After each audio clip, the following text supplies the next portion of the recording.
The American Space Agency, NASA, is carrying out final testing on its new rocket that aims to help return humans to the moon. NASA says its Space Launch System, or SLS, is the most powerful rocket ever built. U.S. officials have said the rocket was designed to begin a new generation of human space exploration. SLS is the first rocket designed to carry both astronauts and supplies on a single mission. It is part of NASA's Artemis program, which aims to land the first woman and first person of color on the moon. Artemis has a goal to land American astronauts on the moon no earlier than 2025. Last year, NASA pushed back the planned launch. It would be the first moon landing by astronauts since NASA's Apollo 17 mission in 1972.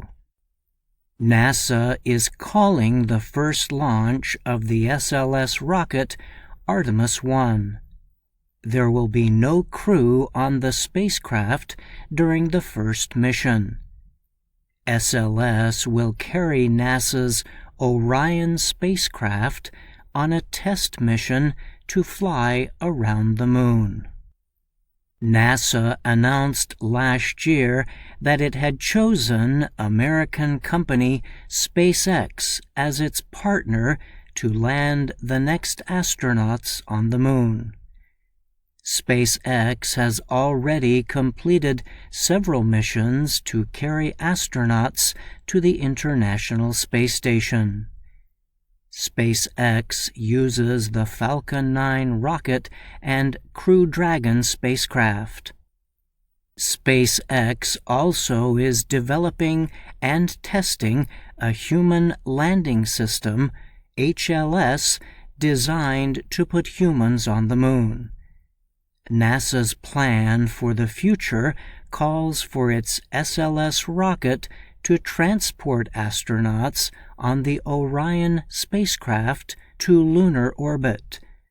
From there, astronauts would transfer to SpaceX's HLS to be transported to the surface of the moon. SpaceX has also developed a super heavy space vehicle called Starship. Company chief Elon Musk has said Starship is designed to transport astronauts to the moon as well as possibly Mars.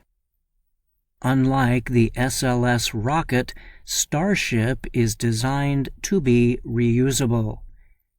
SpaceX plans to carry out a test flight to launch Starship into orbit sometime this year. In addition to Starship, NASA announced earlier this month that it is seeking additional proposals from American companies to develop moon landers. The landers are to transport astronauts between lunar orbit and the moon's surface. NASA said landers should have the ability to link up with a future lunar orbiting space station it plans to create called Gateway. In preparation for its upcoming flight, SLS was recently transported to a launch structure in Cape Canaveral, Florida, for final testing operations. One of the next major tests for the system is called a wet dress rehearsal. This preparation will involve engineers fully loading the rocket's main fuel tanks with liquid hydrogen and liquid oxygen. Then a simulated launch countdown will take place. The countdown will stop seconds before the rocket's 4 RS-25 engines start. All other systems are to be fully examined and tested in the coming weeks. Information from the tests will help decide when the rocket will be launched. During the test mission, Orion will aim to travel 450,600 kilometers from Earth and thousands of kilometers beyond the Moon. NASA said this will be farther than any spacecraft built for humans has ever traveled. The mission is expected to last 4 to 6 weeks. I'm Brian Lynn.